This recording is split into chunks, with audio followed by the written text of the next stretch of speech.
Assalamualaikum warahmatullahi wabarakatuh. Bertemu lagi bersama Ibu hari ini. Apa kabar kalian semua anak-anak? Ibu harap kalian dalam keadaan baik ya. Dan yang terpenting sebelum belajar kalian harus sarapan dulu ya, supaya mengikuti pelajarannya dengan baik. Baiklah, pada hari ini kita akan membahas pelajaran pada bab 5 dalam buku PPKN yang sudah kalian punya. Pada bab kemarin kita sudah membahas tentang prinsip persatuan. Pada bab kali ini kita akan membahas prinsip harmoni dalam keberagaman masyarakat Indonesia.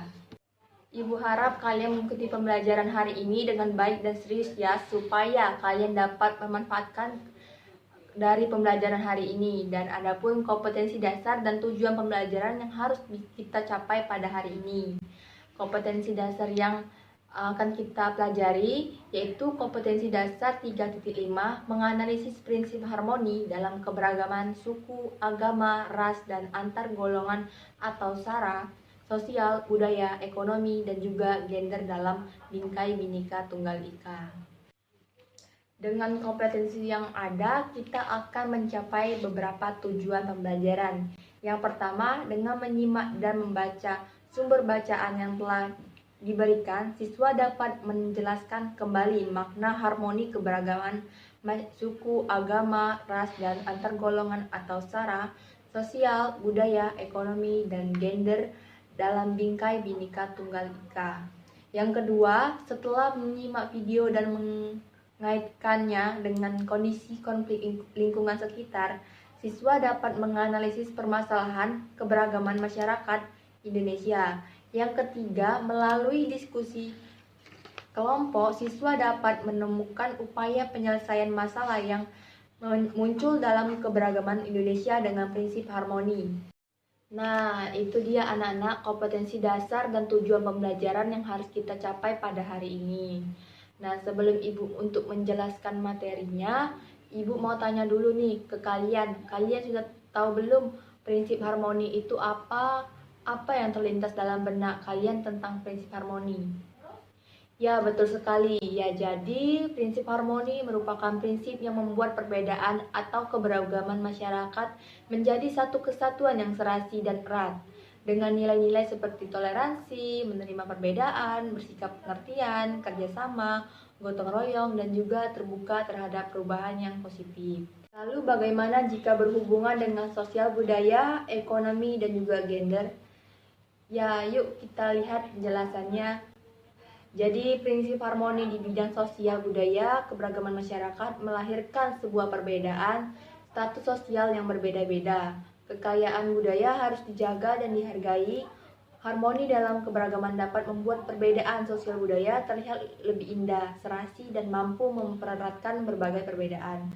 Tetapi masih ada saja permasalahan yang terjadi dalam ruang lingkup sosial budaya ini. Yang pertama, seperti masuknya budaya asing.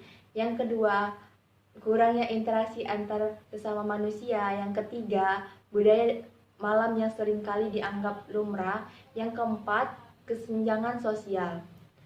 Lalu prinsip harmoni di bidang ekonomi, masyarakat memiliki perbedaan dalam segi pekerjaan, pendapatan, pendidikan, dan tempat tinggal. Hal ini bisa timbul kesenjangan tetapi bisa diatasi jika terdapat harmoni antara yang berpendapatan tinggi membantu masyarakat yang kurang mampu. Di dalam bidang ekonomi ini ada juga masalahnya loh.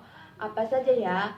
Yang pertama yaitu ada korupsi, yang kedua inflasi, yang ketiga ada kemiskinan, yang keempat angka putus sekolah pada anak, yang kelima ada pengangguran. Selanjutnya, prinsip harmoni dalam gender atau kodrat wanita sering kali direndahkan. Perempuan tidak bisa ini, perempuan tidak boleh melakukan itu. Hal ini membuat perempuan sering dinomorduakan dari laki-laki. Tetapi dengan prinsip harmoni, kedudukan wanita sudah bisa selaras dengan laki-laki. Bahkan wanita juga punya hak yang sama.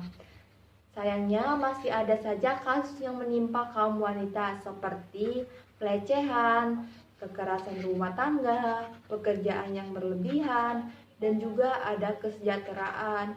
Nah, sekarang kita akan membahas solusi dari permasalahan tersebut. Kita mulai dari solusi budaya.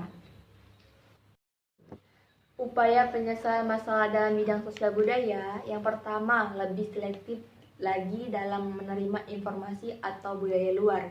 Yang kedua, menimbulkan rasa cinta budaya lokal.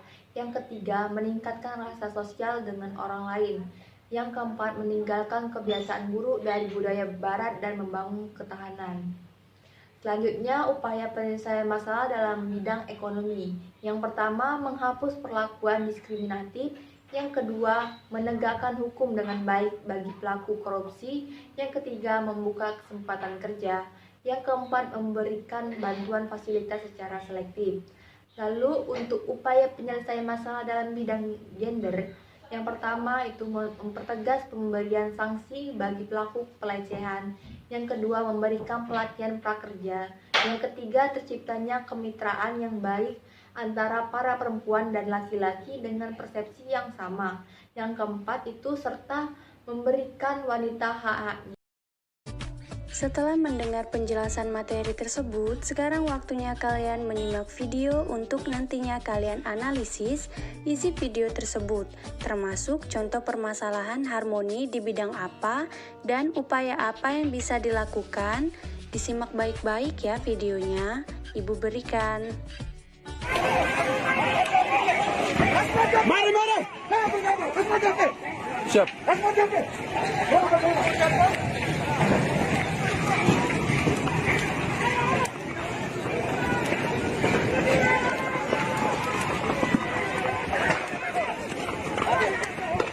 Oh iya, betul.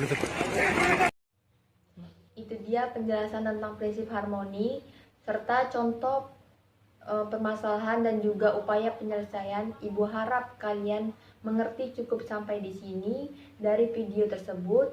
Ibu harap kalian memahami prinsip harmoni dalam keberagaman masyarakat Indonesia. Itu saja materi video pembelajaran Ibu sampaikan. Lebih dan kurang Ibu mohon maaf. Ibu akhiri, wassalamualaikum warahmatullahi wabarakatuh.